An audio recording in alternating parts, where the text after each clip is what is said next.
కలియుగంలో వైదిక యాగాల మంత్రాల ప్రసక్తి లేనే లేదు.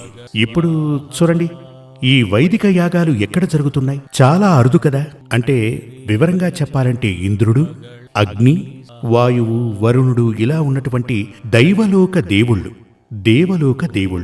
వారిలో ముఖ్యుడు దేవేంద్రుడు, అతనే ఇంద్రుడు. వీరికి ఎటువంటి క్షేత్రాలు భూమి మీద లేవు. వీరిని ఎవరూ ఆరాధించడం లేదు.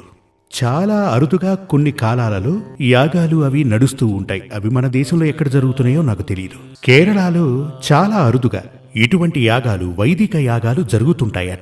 ముఖ్యంగా కలియుగంలో వైదిక యాగాలకు బదులు, అంటే వేదాలు అని చెప్పబడే దైవాలకు బదులు, అంటే దేవుళ్ల కన్నా దేవతలకే ప్రశస్తి ఎక్కువ, ముఖ్యత్వం. ఎందుకు అంటే కలియుగంలో మనుషుల్ని కాపాడటానికి దేవతలు కావాలి.